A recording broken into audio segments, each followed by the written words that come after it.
好，翻嚟2025年 Paper 2 E3 3.6啊。咁咧今次就問冷氣嘅。咁咧就 P 同 Q 啦，兩隻啦，就兩個 identical room，咁就 same environmental condition，咁即係個 temperature 啊嗰啲嘢，導熱性能都一模一樣噶啦。咁就一個 fair test 咁嘅玩法啫。咁好啦，佢就話 P 咧就有用400秒去 cool down the room。咁咧佢就問你個 time required for Q 去降翻同一個 level，同一個 extent 嘅溫啦，即係降都係攞去降溫啫，降翻同樣嘅 energy 走啫。簡單嚟講，即係你要計 same energy。咁好啦，咁我哋咧就要即刻諗到 E 等於 PT 啦。咁同埋咧，你個 COP 同埋你個 input power 呢一 part 啦，COP input power 呢度。咁 COP 咧就等於你嘅 cooling cap、cooling capacity 啦，你嘅製冷能力 over 你個 input power。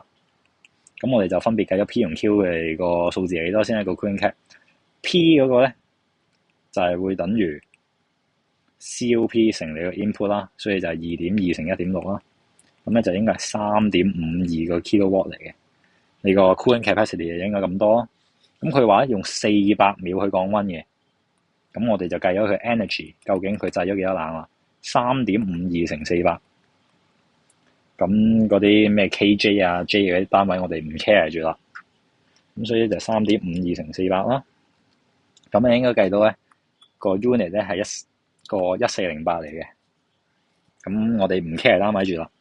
咁跟住咧，我哋再計埋 Q 嗰個啦。Q 嗰個咧就應該又係 COP 1.9乘翻你嘅 input，就等於你嘅 cooling cap 啦。咁你今次嘅 cooling cap 咧就係3.8個 kilowatt。咁好啦，咁我哋咪用翻同一個 energy 除翻你個咩 E 等於 PT 啊嘛。咁你只要將個 energy 除 time，咪就係你個 power 咯。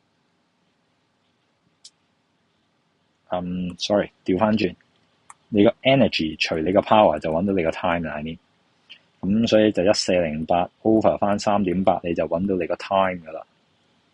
咁咧就1408除翻3.8啦，咁所以就會計到 time 係370.52嘅 seconds。咁所以咧就係 C 啊個答案。